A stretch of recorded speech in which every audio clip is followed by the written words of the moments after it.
Hikaru, congratulations, 2.5 out of 3. A very good bounce back day after yesterday's, let's say, tumultuous day. Did you feel that way as well?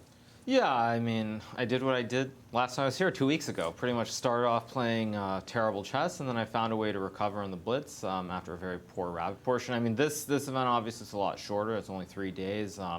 But yesterday was terrible. I mean, I lost 2 games that I shouldn't have lost. I felt like I was overpressing a little bit too much in both those. Well, maybe not the Jan game, but I mean, at least in the first game for sure, I just completely overpressed it, and I lost the game to Shakrar.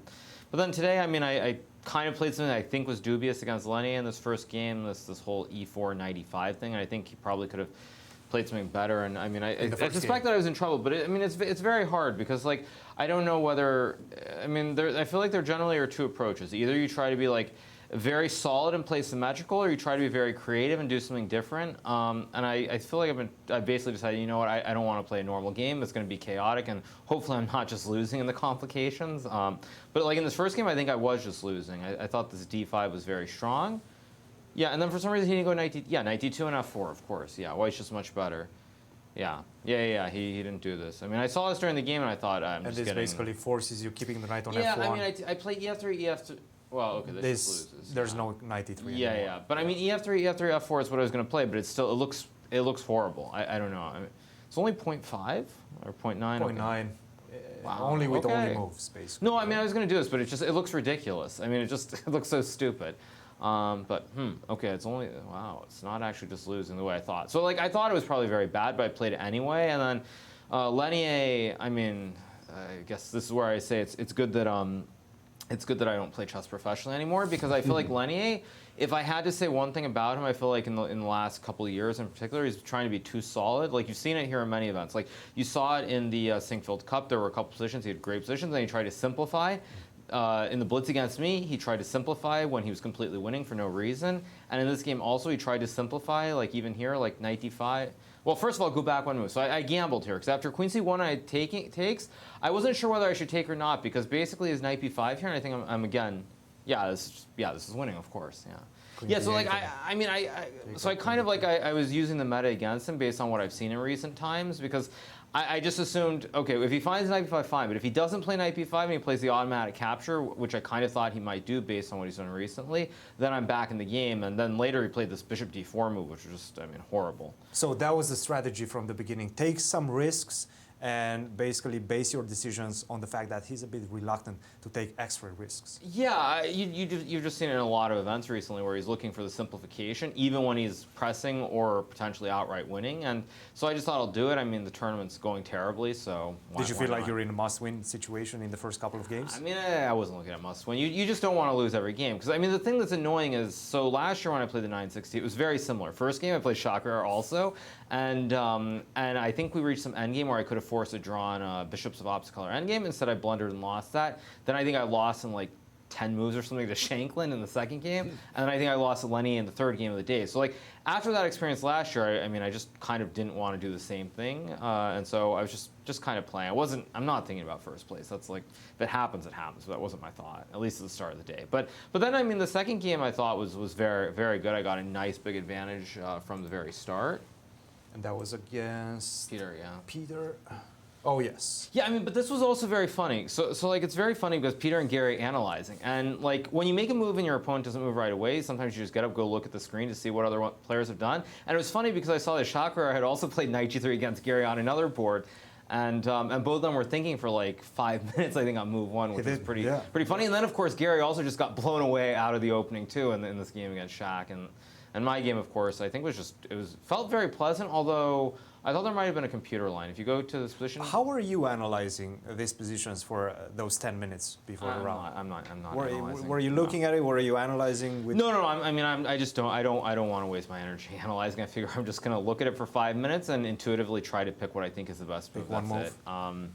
And I think I've done a pretty good job, actually, for the most part. I mean, this last game was the only one where I was really kind of confused. That was the game. Yeah, this game against Levon. It's the only one where I really was very unsure.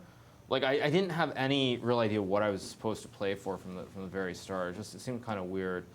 What were the pieces that you were focusing on improving early on?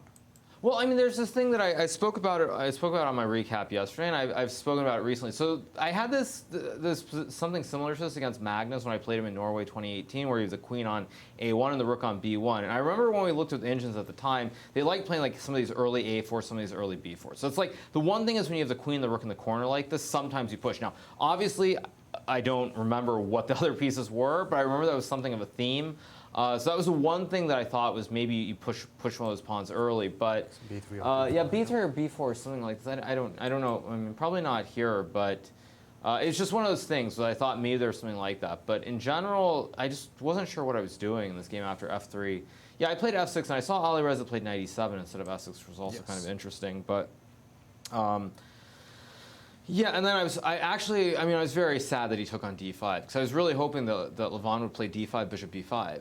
This is what I was hoping he would do. But then after D4, wow, this is actually just winning. I mean, I thought the exchange sack was very interesting, but wow, minus 1.4.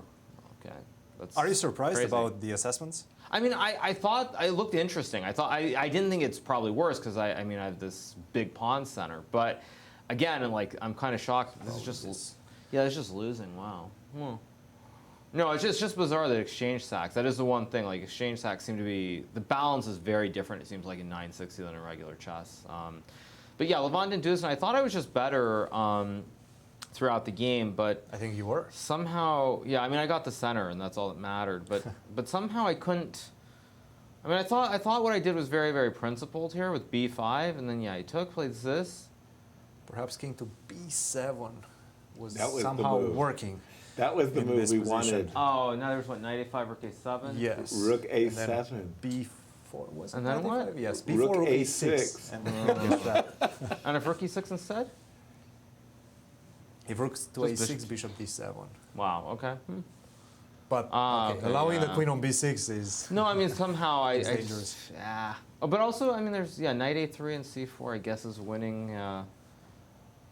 Yeah, but I mean, this one's also kind of hard to play because now white can go knight B1, and there's, I mean, at least without like an hour on the clock, it's kind of hard to assess this as being all that great. But yeah, I got this endgame, and then I mean, I don't know if I was supposed to sack or not. I mean, here. Or, okay, so it's okay. I feel very good. Okay, I feel validated that I sacked because I mean, the thing is, like, I didn't want to sack, but I wasn't really sure how I'm going to get an endgame where I'm winning. I thought like rook A2, rook E6, and rook D6 thing, for example, and I didn't see it, and I mean even king C5. I thought there was a trick to it. On king C5, was it bishop?